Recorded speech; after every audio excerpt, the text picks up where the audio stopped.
Golden State Media Concepts bring you Book Review Podcast, a haven for bookworms of all ages and the widest genres, from mystery to memoirs, romance to comedy, fantasy to sci-fi. If you love to read, this is the podcast for you. It's the Golden State Media Concepts Book Review Podcast.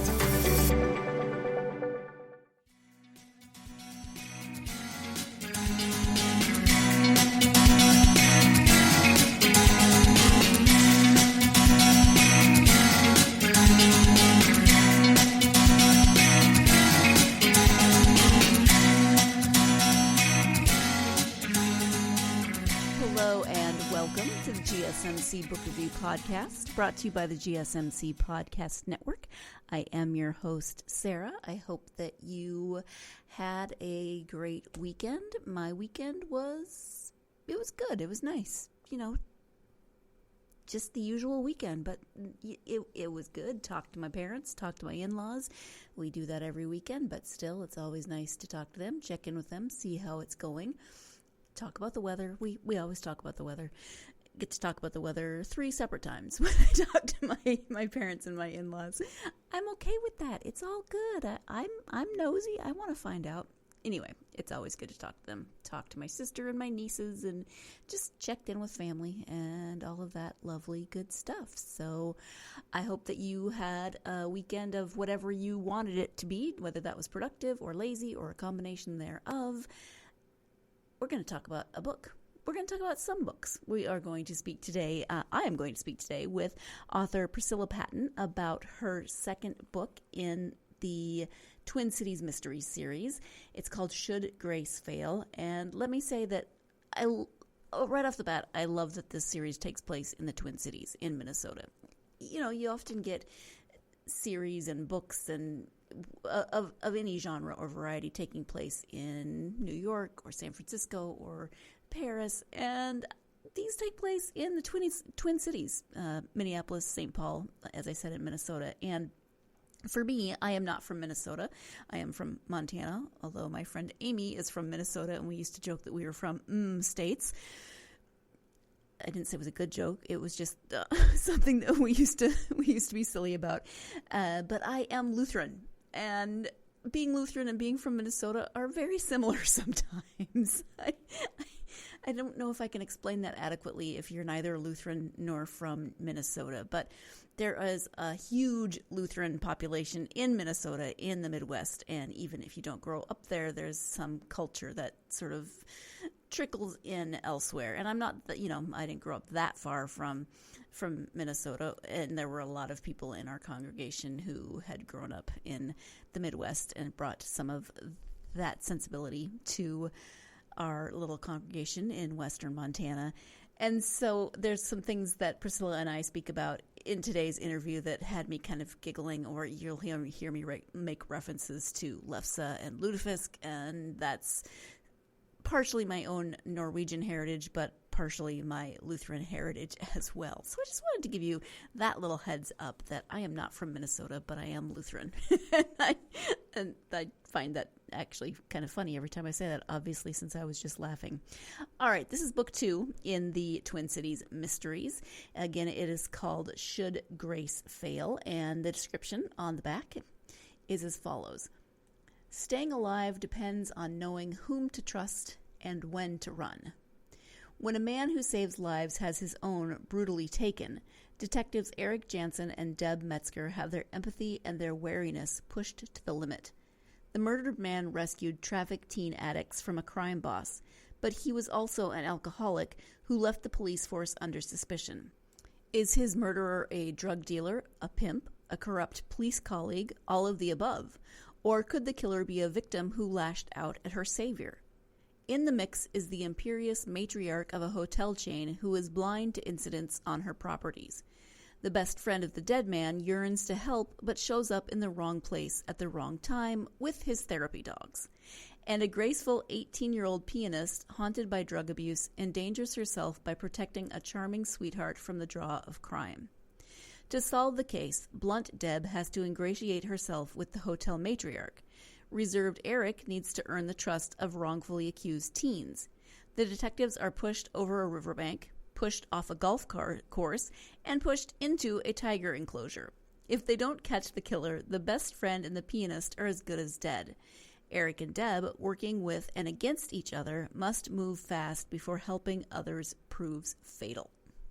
Okay, first of all, how great of a blurb is that? It's equal parts like really intriguing and kind of, oh, I wasn't expecting that. Funny. And I mean, it's just, I think that's one of the best blurbs I have read. Whoever wrote that, good job. Nicely done.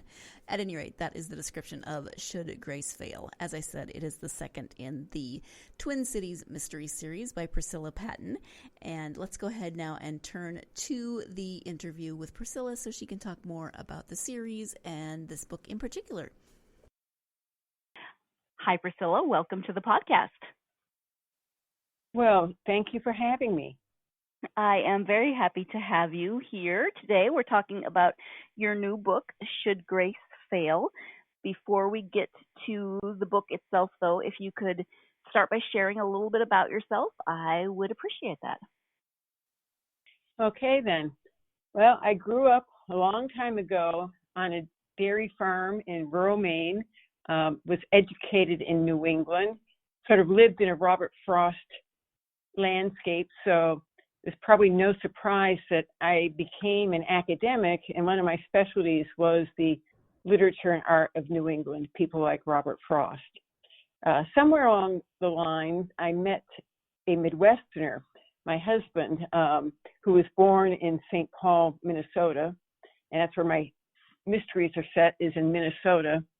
And he came from a big clan of Midwesterners who almost all had Norwegian background, and if they didn't have Norwegian background, then it was Swedish. But anyway, so that I mention that because that Scandinavian background shows up quite a bit in my mysteries. So in a nutshell, for most of my life, I was an academic, taught a lot of freshman writing, taught a lot of American literature courses, and it was my husband who was quite the mystery fanatic, because as a graduate student, he had assisted somebody doing a biography of a writer who started in the 1930s and 40s, Rex Stout, who wrote the Nero Wolfe series, if any of your listeners are familiar with that. So mysteries were kind of always on the edge there. And then about a decade or so ago, everybody in this area really got obsessed with Scandinavian noir, Scandinavian mysteries. You know, it was when The Girl with the Dragon Tattoo was published. And let's just say I started reading them too and really got into mysteries again, but I may have also started to make fun of their formulas a little bit. And I might come back to that later when we talk more about some of my characters. Oh, fun. I have so many thoughts because I am Norwegian in heritage. Okay. I grew up in Montana, not in the Midwest, but I grew up Lutheran, and we have a lot of Midwestern ties.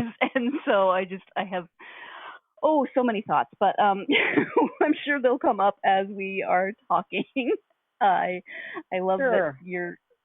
that we'll just go on from there. So let's talk about the books. There are two of them in the Twin Cities Mysteries. Twin Cities Mysteries. I can talk. Can you start with the first one and kind of give an overview of the series? Yes. What I'm aiming for in the Twin Cities Mysteries is smart entertainment. Fun, but also there are real serious elements. They're not cozies because there are some dark issues in there. Where Privacy Dies includes crimes against children and criminal invasions of privacy. I'll talk about the next one in a minute. But at the same time, I want to have some fun. So I'm trying to balance dark and light in these mysteries. And Where Privacy Dies opens with the discovery of an executive's corpse in the wetland near the Minneapolis-St. Paul airport. And one thing I could possibly talk about some more is settings too, because what's fascinating about the Twin Cities setting is it's urban and yet wild and natural at the same time. So you could have a body in a wetland within minutes of the airport, and it could go undiscovered for a very long time. But anyway, this body is discovered, and it turns out that the dead man had worked for a reputation management company, sort of a PR firm that would doctor people's damaged reputations, put a spin on them. Okay, well, that's interesting enough. But in the shoe of the corpse was the photo of a missing girl. So that's how it starts, where the detective Eric Jansen finds this body of an executive for this firm that works with very high-end clients, and the photo of a missing girl at the same time. So that's the first one. The second one, Should Grace Fail, has been nominated as a Forward Indies finalist, so that's a great honor. And that one, oh, thank you. One thing, I do have to touch on serious topics again for a moment. Should Grace Fail I had completed it before the killing of George Floyd last May. That is a very serious topic on many of our minds. And I did not have anything that horrific in mind. I couldn't have imagined anything so horrific in writing Should Grace Fail. But one of the first characters you meet, the dead man, had been a police officer, and he had been a disgraced police officer who, he wasn't kicked off the force. He left before he was kicked off, but he had had problems with alcoholism, and though he hadn't killed anyone, he'd been accused of excessive violence. So there's this disgraced police officer, but he tries to turn his life around. That's sort of backstory. And the way he does that is he goes to Alcoholics Anonymous, and then he starts rescuing teen addicts and teens who are sex trafficked. He starts rescuing them off the streets. And that's when he's killed and found in a dumpster. So then the question becomes, who killed him? A former corrupt police colleague, a victim of sex trafficking who panicked when he showed up, or possibly one of the traffickers or a drug dealer. So that's sort of the premise for that one. And it's a little bit about, can doing good be fatal for you? It still has its lighter moments, and it has a related story involving a young pianist, an 18-year-old girl who's mixed race. And she's very interested in saving some friends of hers who are, they came out of broken alcoholic families. But again, saving people in high-risk situations can itself be very dangerous. Yes. And you mentioned George Floyd, and then, with recent events in the news, I think sometimes a lot of people think of the Midwest and maybe the Minnesota area in particular as very homogenous, very white Scandinavian maybe, and it really isn't. So I appreciate that there are books like yours that have characters that are representative of the area, not just you mentioned the mixed race young woman, et cetera, and it helps to highlight that it's not as homogenous as people might sometimes think. Right. And as we were saying before we started the interview, I was mentioning that I have family in California, and my family comes in more than one color now. So I'm very aware of that we are a multicolored family. And also I've been involved with local nonprofits, mostly through United Way, but I'm now on the board of a center that helps victims of domestic violence. And I've also tutored in the public schools some, and I'm not seeing just one color there. I'm seeing a multitude of colors. So partly I'm trying to do what I think a lot of writers, no matter what their color is, are trying to do, show the world around me, and the world around me is not all one color. So it is going to be in my books that way, and that is one of the issues my detectives have to deal with. Sometimes it's in a light way. There is a character in the series a black investigator who's called Jimmy Bond Smalls, but he likes to say he's the black James Bond because it is taking them a darn long time to get that black James Bond out there. So, I try to mix it up a little bit, but there's still a lot of idealism, I think, in Minnesota, but it is actually a much more mixed culture than people realize. So, as everywhere, you can kind of get in your own little enclave and be quite unaware of what's going on elsewhere. And you see elements of that in the novel. Particularly the character Jaylyn, who's mixed race. She's a classical pianist. And so this is sort of a minor part of the story. People are like, well, why aren't you doing hip hop? She has to kind of face questions that perhaps a white, pianist would not have to face. Sure. Yeah. And there's a lot of different directions we could go with that conversation, but I won't go off on a tangent. Hey, look at me not going off on a tangent for once. Let's celebrate that little accomplishment by taking our first break of the podcast. After the break, I will be talking more with Priscilla, of course, and we'll be talking about her inspiration for this second book in the series, Should Grace Fail? So stay tuned. You're listening to the GSMC Book Review Podcast, and I'll be right back. Golden State Media Concepts bring you the Bible Study Podcast. Reflect and journey the Bible as together we study God's Word and be inspired. Bible study made fun and informative for all ages. It's the Golden State Media Concepts Bible Study Podcast.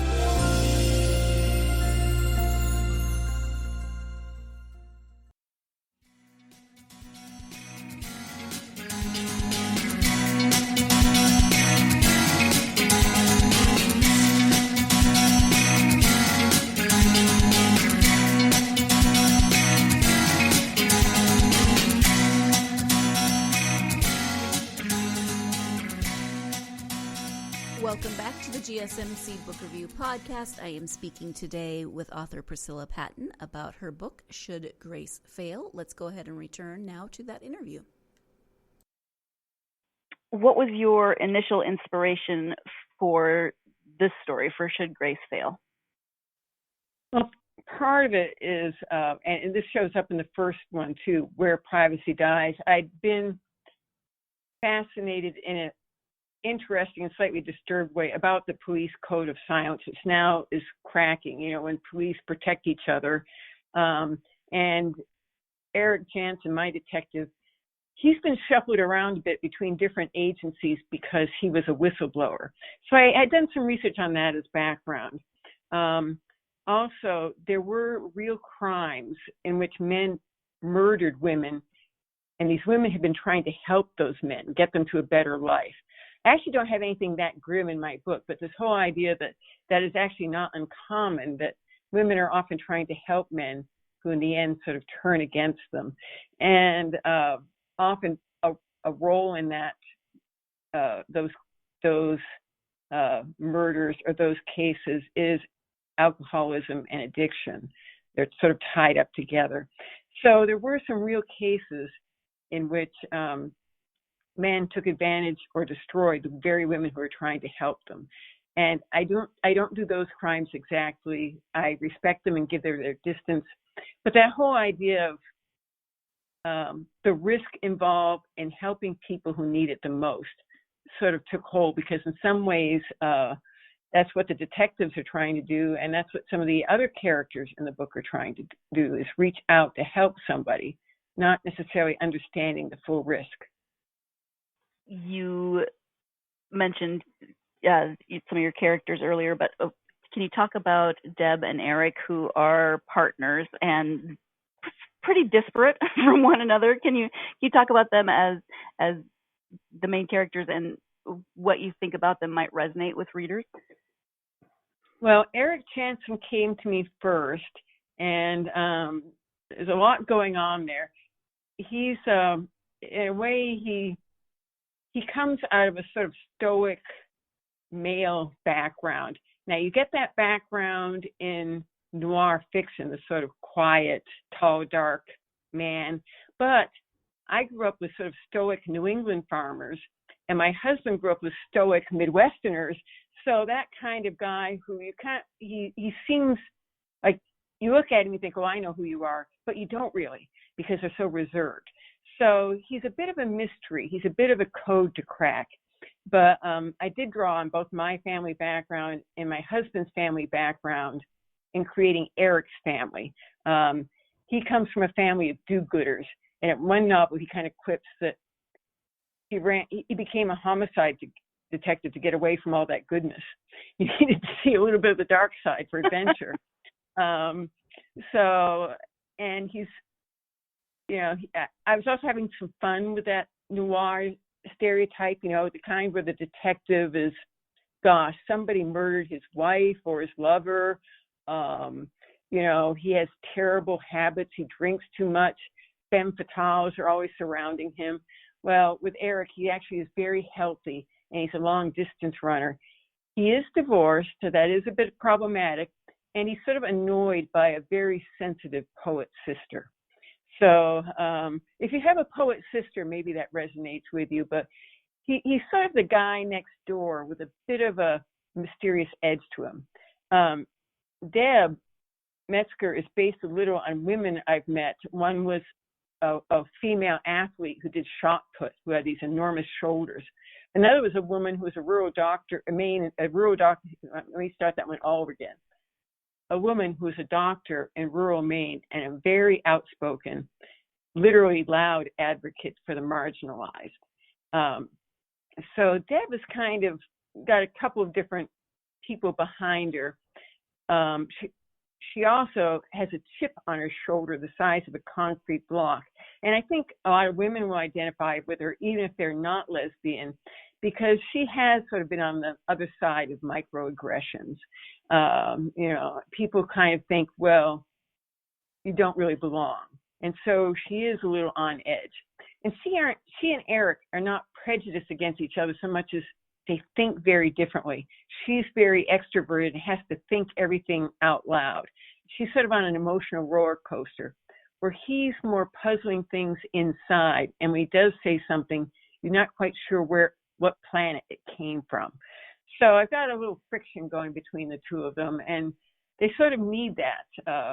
They sort of need each other's irritant to pull out their best ideas, so to speak. I am laughing a little bit because you've just described me and my husband to a certain extent. He is an extrovert and an external processor, and I am a massive introvert and an internal processor. So, And yes, you know how that can go, where one is thinking, why can't you be quiet for a few minutes? And the other one's thinking, will you please tell me what's going on? So, exactly. There are quite a few moments like that, and sometimes they don't really switch roles too much, but they're often, and in a way that's good, because that's good in what they bring to a case. Eric's more of the puzzle solver, where Deb sees more of the vulnerabilities of different types of people. Mm-hmm. Yeah, that's often the case with people that are that different. Their differences can sometimes be frustrating in terms of communication, but they can work really well together in terms of balancing each other's strengths and weaknesses. Exactly. Yeah. When you write, what kinds of research do you like to do? I probably do too much research at times, and this is actually where my academic background helps me a little.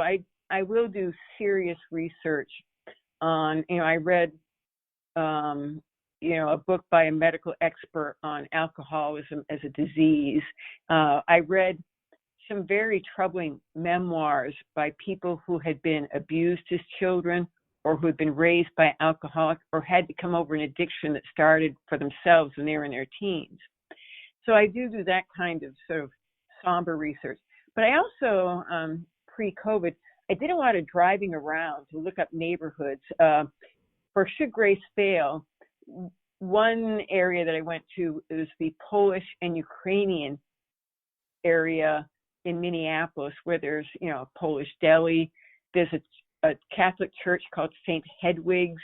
There are these huge old,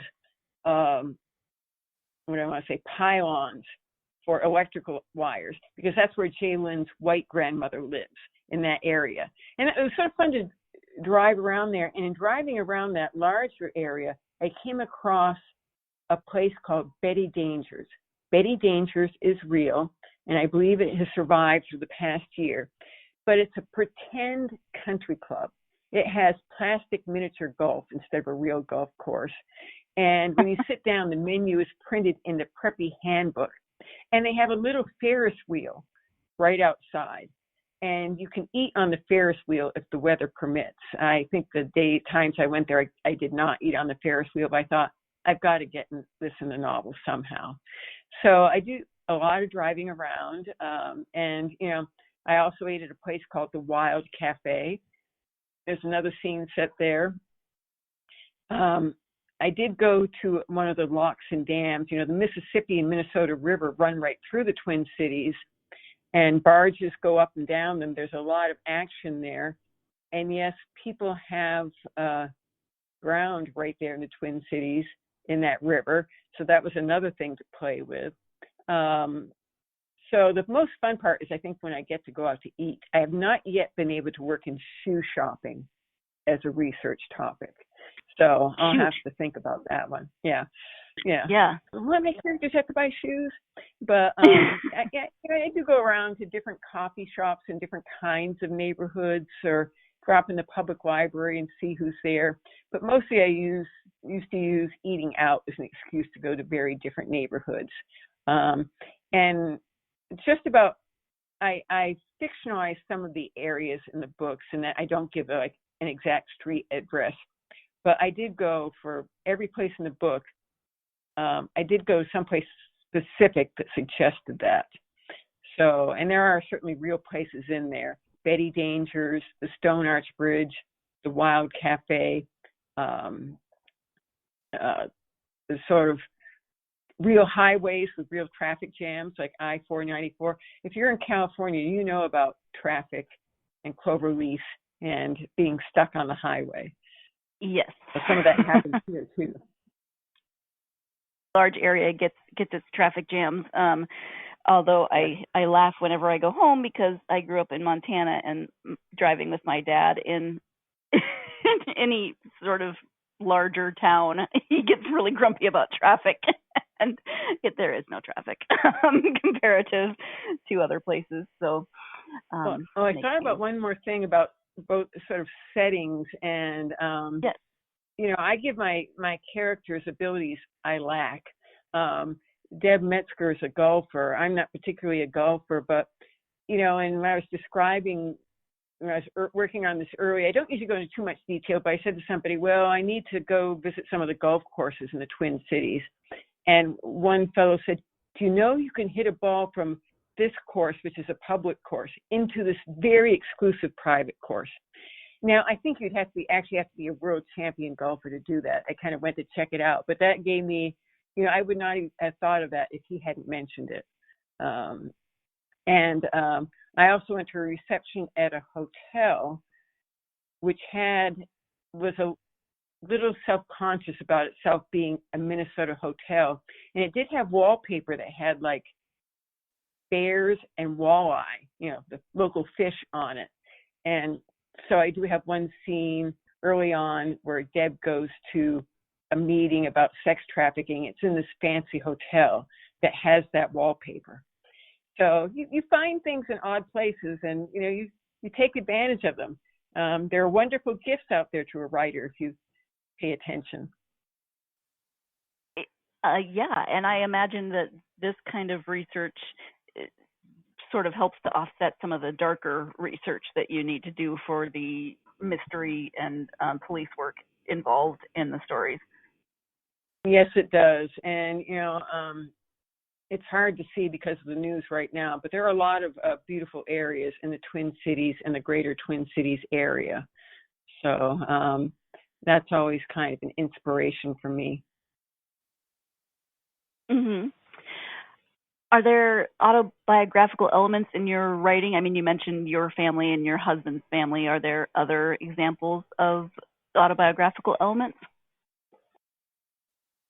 Not so much in the characters, but I think, like most writers, I draw on experiences and what expertise I have.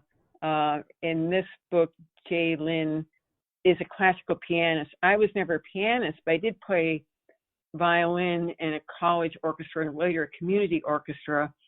I've been affiliated with a college. It's very musical. So I knew that world, and I attended sessions on, talks on diversity in classical music.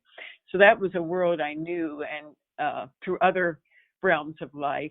A character in Should Grace Fail, Gordy Amdahl. Well, in some ways, he's a Minnesota type, and everybody in Minnesota has met this guy, an older man who is just so cheerful, so darn cheerful, and he's just going to help you out the best he can. And he has an accident. This is sort of a backstory, but he has this transformative accident, which I won't go into detail, but that kind of accident occurred to a neighbor of mine when I was growing up, and I guess that sort of stayed with me.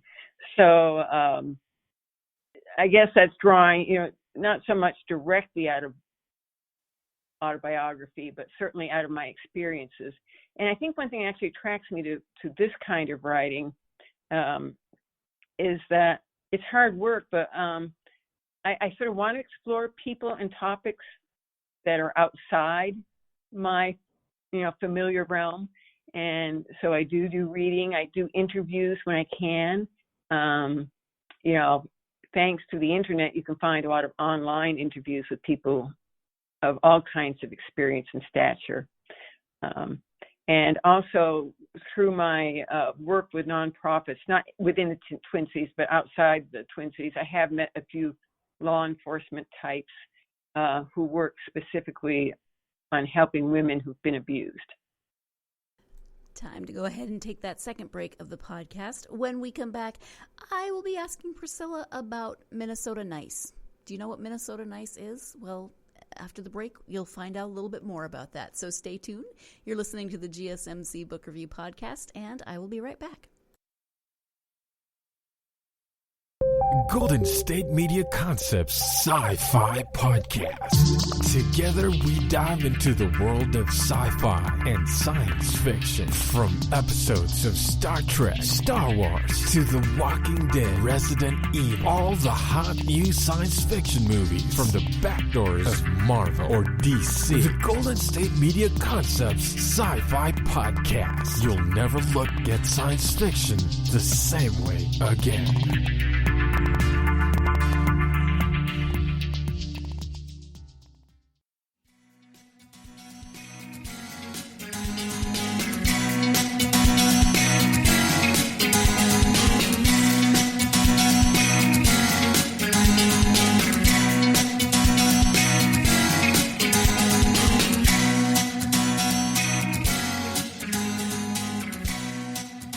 Welcome back to the GSMC Book Review Podcast and my interview with Priscilla Paton. We have been talking about her Twin Cities mystery series, specifically the new book in that series, Should Grace Fail? So let's go ahead and return now to that interview. Mm-hmm. When you transitioned from Maine to Minnesota, do you remember what it was like encountering Minnesota Nice? Was that ever explained to you? Did you? Was it? I'm blanking on what word I'm thinking of. But Minnesota Nice, yeah. What's your experience with that? Well, excuse me. For that, I have to take a big drink of water. Excuse me for a second. Well, I met my Midwest husband in Boston, Massachusetts, where we're both at graduate school. And I think when we, became serious and I came out and meet his family, they were certainly very nice, but everyone was blonde and blue-eyed. I'm a Scot background. I have very pale skin, but I'm brown hair, brown eyes. But everybody was blonde and blue-eyed, seemed to have higher voices.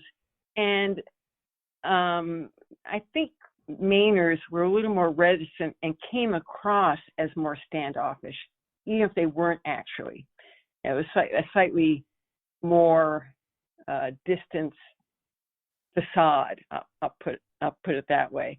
So there was a lot more smiling.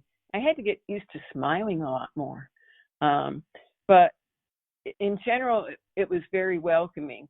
And one thing, there are a lot of similarities between New England culture and the kind of culture my husband's family came out of, because both his parents came out of farm backgrounds. His mother came from a tiny town in Wisconsin called Westby, and she grew up speaking Norwegian before she spoke English. So on one hand, that's a wonderful background to have, but again, it can get a little insular. And I think I approached this culture with great love and respect, but as sort of both an outsider and an insider. Not that I'm going to say New England culture is better. There's a lot to be said for Midwestern nice, but just it does give you, it's good. You know, that's the thing I think that makes people writers, is when they have a sense that their perspective is a little different, or that they can achieve a little variety in perspective, either by coming from someplace else, having a different interest, whatever it may be. So, and I do have some fun with Midwest nice. Early on in Should Grace Fail, when Deb is at this hotel that's too posh for her taste and feeling a little out of place. Well, first of all, she walks into the men's room by mistake because the signs are so arty, they're confusing. So she's got that going for her. She walked into the men's room first thing, but she has to give a speech, and she really doesn't want to. So someone tells her, imagine the audience is naked. They're Minnesota nice murderers who are naked. So do with that what you will. Oh, wow, that's an image. Does lutefisk make an appearance in any of your books? I'm trying to remember. It's certainly made an appearance in our lives. And if you don't know what that is, what current lutefisk is, well, as an outsider, I call it fish jello and a butter delivery system. People I know who say they love it. There's so much butter and salt and pepper on it, you wouldn't know. Lefse is sort of like a very thin Norwegian tortilla, and those are delicious, and they can be savory or sweet. Lefse. But I don't know that I've gotten that far. I haven't. One thing I write in different seasons. Where Privacy Dies is set in April, going on to May. Should Grace Fail is set in June. So I haven't hit lutefisk eating season yet. I'm not quite sure how I'm going to handle that. If you had advice, I will take it. But anyway, and yes, we do have meatballs, and Eric in particular, Deb's background is more, they both grew up in Iowa, because why not have your sophisticated noir detectives come from Iowa? But sure. Eric would have grown up with all that kind of stuff. Deb's sort of German, English, Swedish, Norwegian. She's more of a mix. But she would have gotten some of that too, a little less. But right. But she pries out of Eric with a crowbar that his first girlfriend was the preacher's daughter, the preacher's kid. Of course she was. Of course she was. Yes. You mentioned that mysteries were kind of your husband's area of interest initially, but what draws you now to writing mysteries or in the mystery thriller genre? Well, I think several things happened. One, I got older, and I found I was falling asleep more after dinner when I started to read a book, so I had to read more of a page turner. I had to switch more to page turners. And as I said, when The Girl with the Dragon Tattoo came out, and when the Wallander series, Henning Mankell, when those books, if you're familiar with those, first began making a big hit in the States, I started reading those, and I said I may have started making fun of some of the dark formulas, and people like my husband and his friends said, well, why don't you try writing one? And I was sort of phasing out of teaching at that time, and I did want to break from academic writing, and I did want to let loose a little bit. I've had to be a nurturer. I've been on these somewhat serious committees, and as in Sherlock Holmes, the game's afoot. Mystery writing, mystery reading can be a game. And one thing a friend of mine pointed out is a little bit like academic scholarship, mysteries have a strong analytical moment, strong analytical side where they're trying to figure out the crime. And especially in Where Privacy Dies, the opening pages have Eric almost step by step trying to recreate that scene. First, this could happen. Then what's the next? You know, they're creating hypotheses and testing them all the time. So, I mean, granted, you mix that up and throw some fun in, like the cadaver dogs have found a cadaver and now they want to play and sort of interrupt him. But I think, you know, I like the game of it. And for me, I don't do so much psychological darkness, which is very popular right now in a lot of, but because I'm so familiar with a lot of social issues, mysteries have often been, because crimes often involve some kind of social difference, some kind of disadvantage, some kind of marginalization. In my first book, Where Privacy Dies, a woman who has Hispanic background works in this office where the dead executive had worked, and she's not believed when she says things because she's seen as an emotional woman from a different background. So, you know, you get to play with ideas like that. You get to learn more about it, but in creating a book out of it, I think you focus on the suspenseful side. And I really think of my books as character driven, but my characters might be bad drivers who run into each other. So that's how I got into it, I guess I'd say. Mm-hmm. That's a great metaphor of your characters who are bad drivers. Do you have an idea of how many books might be in this series, or are you just writing until the ideas run out? How's that working for you? More the second, the latter, because you know, when I was though I certainly did teach when I was an academic, novels and short stories. I did a lot of my research more on poets, which didn't really have plots in them. And this is an irony I don't understand myself. In some ways, I am not experienced with plots, but I seem to be very drawn once I start writing to creating a complicated one. Not too complicated, I think. So I don't quite understand that about myself, is why I'm getting into that deep a plot. But I just sort of taking it one book at a time. I am working on a third now. I don't have a name I like yet. It does involve the same detectives, Eric Jansen and Deb Metzger. And it also involves, I'll tell you this much, at this moment, it starts off with the murder of a real estate agent, because probably all of you have had an agent that you wanted to murder at some time, but, well, I won't go into that. But anyway, a woman real estate, and, well, I think California real estate, gosh, there's a lot of drama there, I'm sure. Yeah. But you know, there's so many issues involving real estate right now. There's homelessness. There's homelessness in the Twin Cities. At the same time, despite the social upheaval, despite the pandemic, it is an incredibly hot real estate market. You know, properties are to die for. Ha ha. You know, so I'm sort of looking into that. And again, I'm creating new characters. One of them, you know, is a woman. One of them may be British, just because at least one of my mysteries has to have a character with a British accent, I think, you know, just because, out of tradition.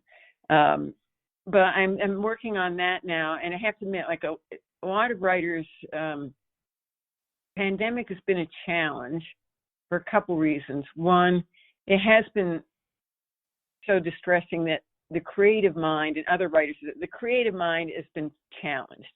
You're so focused on, what is dangerous, what's not dangerous, how do I get through each day, do I need to order something online, you know, all the questions we've all gone through of just how do you get through each day. I haven't been able to drive around. And I really love that. I can start doing that again now. I'm vaccinated. Yay. Yay. But you do get ideas dropping in at different coffee shops and restaurants and hearing what people say and seeing different sites. And another thing that sort of happens, and I've heard other writers complain about this much more than I have, but writers work at home often in isolation, and suddenly there are other people in the house making noise, taking up the internet, so right. So sharing that isolation. I also had to move within town, but during in the early days of the pandemic, because it was discovered that the house we were living in, I won't try to prettify it, the sewer pipes underneath had corroded away. So we were on, so what was our house sitting on? You don't want to know. And right now, we now live in a different place, and what's going to go there right now is actually a college dormitory. So I get to drive by and see these huge cranes and these huge pits. So I've got to have a construction scene in this novel I'm working on, which is about real estate anyway. And I think it starts with Eric and Deb. I'm trying to merge them there. Eric and Deb worked for an agency I invented because I didn't want any real agencies to sue me, called Greater Metro. It is a public agency, but it doesn't have patrol policemen. It's like in Minnesota, there's the Minnesota Bureau of Criminal Apprehension. It's kind of like the bastard offspring of that. It's a smaller unit that does, that's called in when city forces are overwhelmed, or as the BCA is called in now, when there's fear that a local department, for whatever reason, can't handle or shouldn't handle a certain investigation. But they have been stuck in a building from the 70s that sits on the St. Paul-Minneapolis border. So I thought in the beginning of book 3, I could have that building's sewer pipes rot out. So they too are homeless, like characters in the book. So they're scrounging around for office space as we speak, and often working out of their vehicles because, you got to give your detectives a couple of challenges beyond what they expect. We need to take our final break of the podcast, but while Priscilla was talking about this next book and the predicaments that her detectives will be finding themselves in, I just kept thinking of this story that a coworker told me, a year or so ago, about a place that he used to work, and I can't remember the full extent of the story because it was kind of overwhelmingly gross, but it involved sewage and storage and files.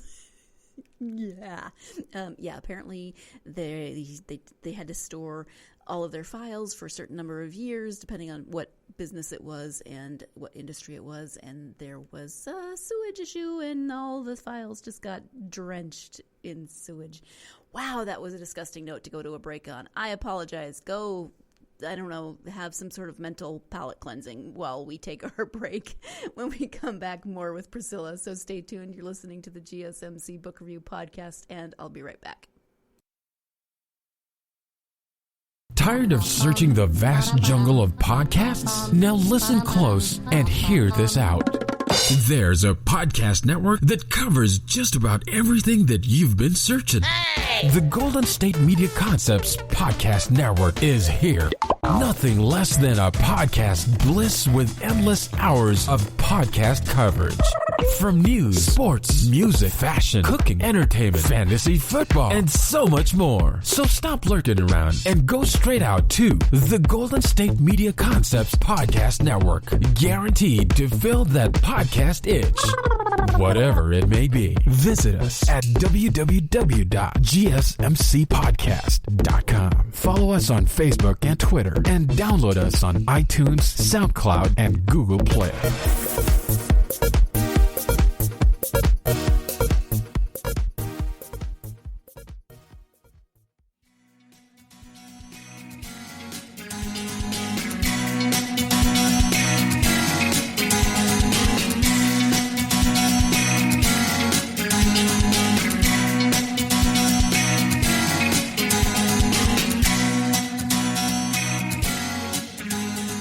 Welcome back to the GSMC podcast before the break, Priscilla was talking about her next book in the Twin Cities mystery series and some of the difficulties or challenges that her main characters, Deb and Eric, will be undergoing.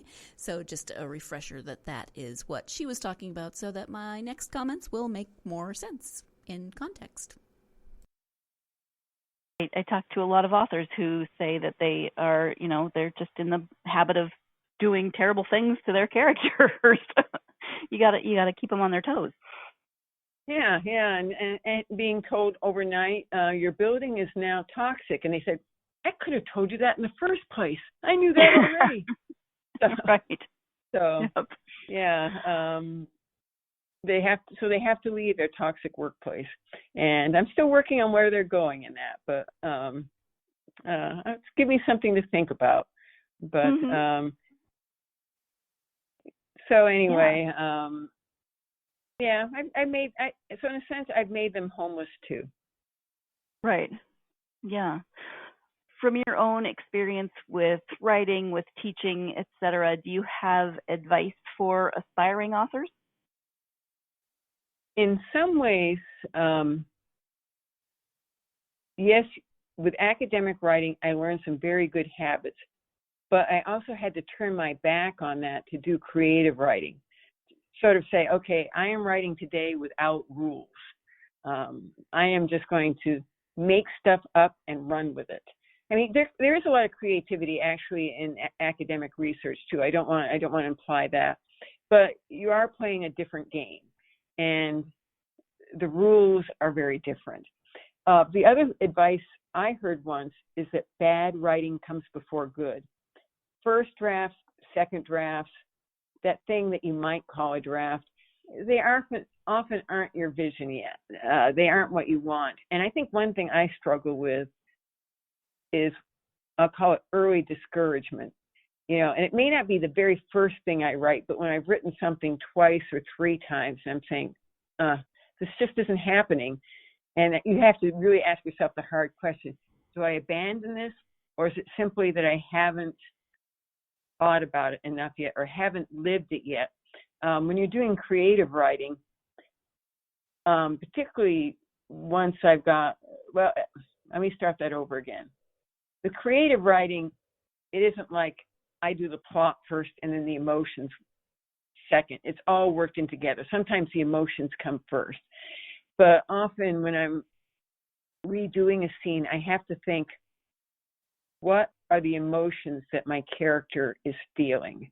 Like in Should Grace Fail, what is this pianist feeling when she realizes that her friend is fallen off the wagon and is taking drugs again? That kind of thing. Or even my detectives, when they come across, and maybe this is more the project I'm working on now, but Eric has quite a bit of detachment with the corpses, unless it's a woman or a child. And to tell the truth, he kind of has to have Deb take over with that corpse. He sort of has a little bit of old-fashioned gallantry where he can't handle it. Now, I'm getting back to my characters and away from the writing, but I think, as I said, bad writing comes before good. I have to be very aware of that early discouragement phase. Is it just that I haven't done enough work, or is this really an idea that's not going to fly? And then, when you're creating multiple characters, you really have to kind of put yourself into some of the emotional trauma that those characters are going through. Also, some of the emotional fun. In these series, there's sort of a department dweeb called Dries who annoys both Eric and Deb. And they may not be above playing nasty little tricks on him. So I had some fun thinking up those nasty little tricks. Nice. And you can do them relatively harmlessly by writing them instead of doing them to your your family members or coworkers. And I think, writing is a little bit releasing the imp. I mean, you do have to be really it's in the final revisions that you really bring your standards to bite, but you do have to have a lot of free writing, a lot of inventiveness, try out things that you think are maybe too too extreme to work, but maybe they can end up being fun, or maybe you can end up in a revision twisting it a different way. But I had a couple of those moments in this book where I thought, well, do I dare put this in? One is, and I don't want to give this away, but the two detectives are standing in a lake, because why wouldn't they be standing in a lake? They're all over the Twin Cities. So Eric and Deb are up to their knees. Eric and Deb are up to their knees in the water. They're stuck on a case which now has other cases attached to it.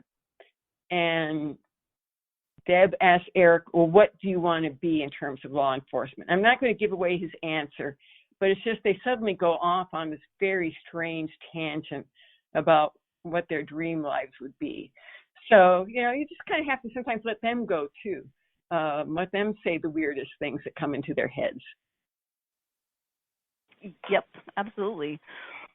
When you take the time to read for yourself rather than reading for research or something else, do you have favorite authors or genres or things that keep you awake instead of putting you to sleep?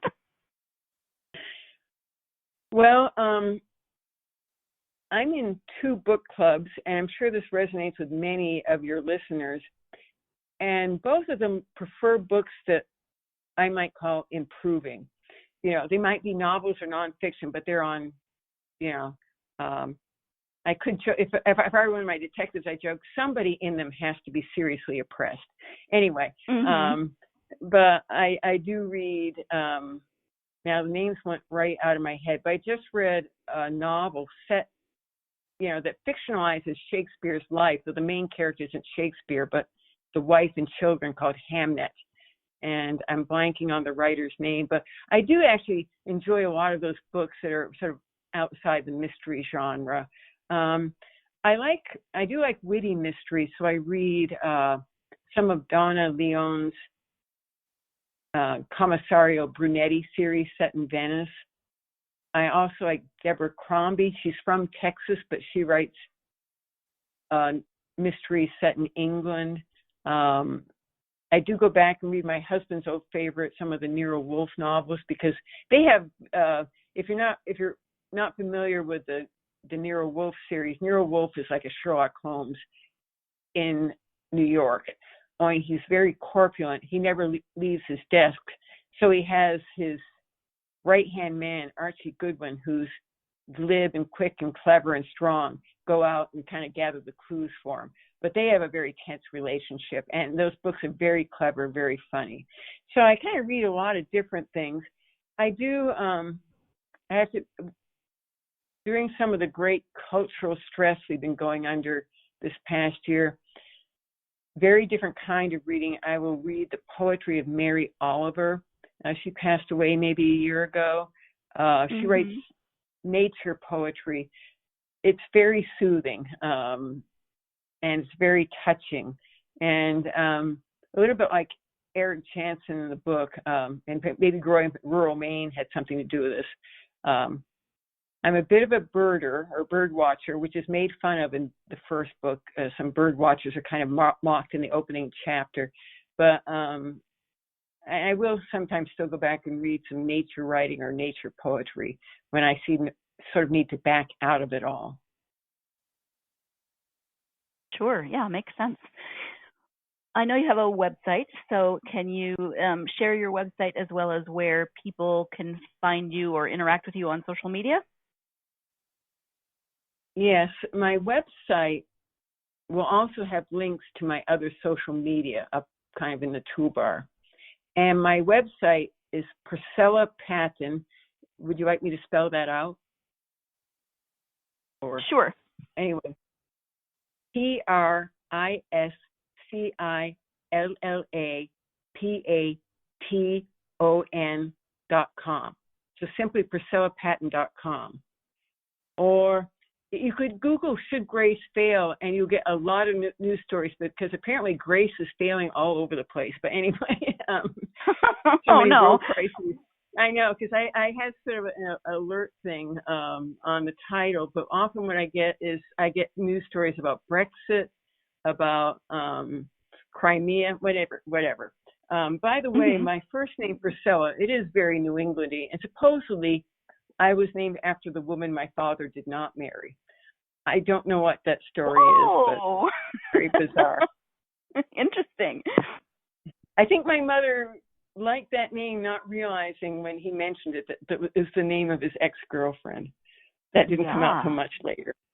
So, and I am on Facebook. There is an author page. Again, I think if you Google Mystery Priscilla Paton, it'll come up. As I said, my website has links. I'm on Instagram, mostly for bird photos. I haven't put up too many lately. I do have an author page on Facebook, and I'm also on Goodreads. So I do have those platforms, and I try to keep up with them, sometimes more than others. I have to admit, this is one thing where I have found a challenge, and other authors are in the same boat too. I grew up with, as I was saying earlier, reticent New Englanders. And I found it very hard to be so present on social media. I don't mind looking at other people's stories, but what? I have to put up something about me? So that I understand that. Yes.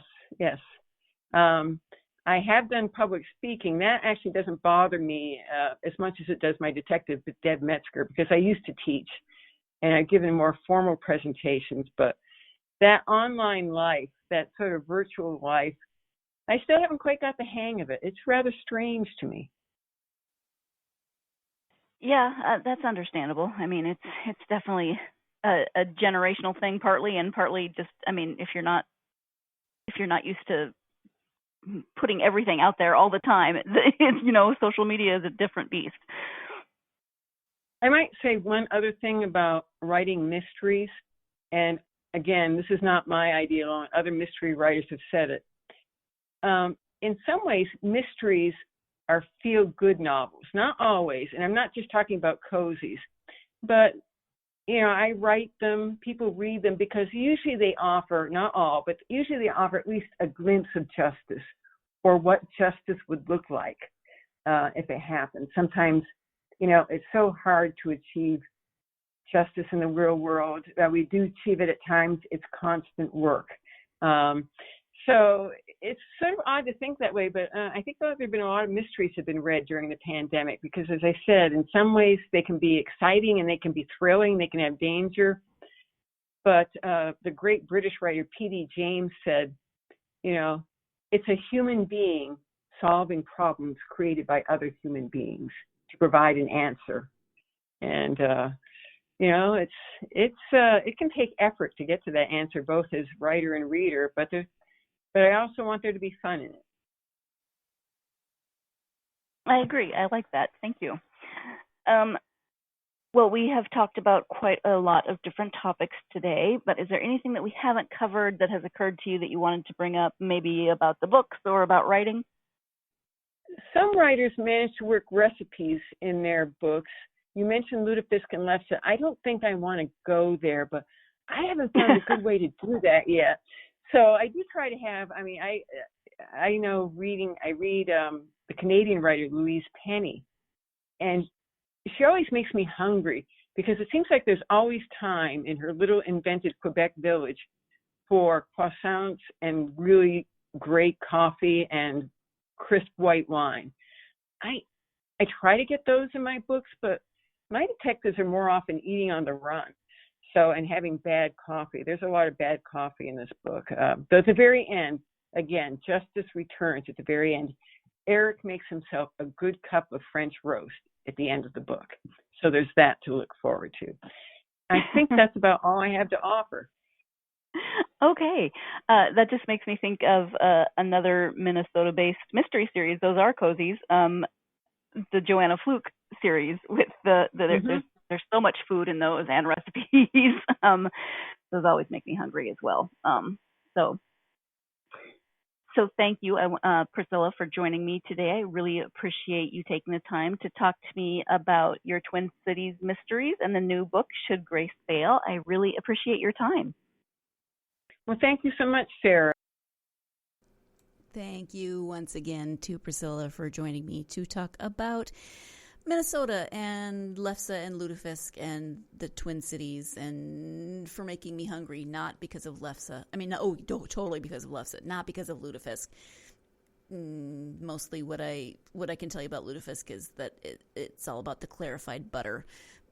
That's enough. But the Lefse then just got me thinking about all the other Norwegian desserts that I grew up with, and now I'm hungry and I want desserts. Anyway, thank you to Priscilla for talking to me. If you are a fan of mysteries and you like a mystery that's set in maybe a setting that you don't read very often, we did talk about Joanne Fluke's series that is also set in Minnesota, so it's not unheard of. But I've not read a lot of books or series of books set in the Twin Cities specifically, so maybe I just don't get out enough. But I really did appreciate the settings. So if you are a fan of mysteries, if you're looking for a new series, or maybe you've read the first one and you want to check out the second one, you definitely should. It's again called Should Grace Fail? And it's by Priscilla Paton. So thank you for hanging out with me while we chatted with Priscilla. I hope that you will join me for the next podcast. For the next episode, we'll be switching gears from mystery to, it's not quite nonfiction, it's short stories.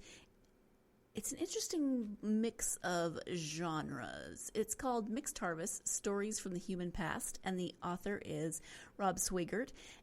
I may have just mispronounced his name. I will double check that before next episode. But yeah, it's called Mixed Harvest, Stories from the Human Past, and it's anthropology, archaeology, storytelling, history, oral history, just a lot of, like I said, it's a mixture of genres, and it's a very interestingly put together way of talking about the subjects that he talks about. So really, I'm not explaining it well, but that's why you have to tune in to listen to the podcast next time so you can hear Rob explain it better. Please do that. Please also, if you are a fan of the podcast, do those things that I mention at the end of every episode. Follow us on social media, Facebook, Twitter, Instagram. Write a review, or leave if you don't want to write a review, just leave those stars. Subscribe, whatever podcast platform you listen on. Go ahead and click that subscribe button. That way you'll get notifications when new episodes come out. But also, it just really helps us to get this podcast out to more book lovers such as yourselves, and I am greatly appreciative for everything that you, my listeners, do to help this podcast grow and continue. So thank you, as always, to you. I hope, as I said, that you had a great weekend. I hope that your week so far is going well, but as always, my main hope for you is that you have plenty of time to get yourself lost in a good book. Thanks. You've been listening to the Golden State Media Concepts Book Review Podcast, part of the Golden State Media Concepts Podcast Network. You can find this show and others like it at www.gsmcpodcast.com. Download our podcast on iTunes, Stitcher, SoundCloud, and Google Play. Just type in GSMC to find all the shows from the Golden State Media Concepts Podcast Network, from movies to music, from sports to entertainment, and even weird news. You can also follow us on Twitter and on Facebook. Thank you, and we hope you have enjoyed today's program.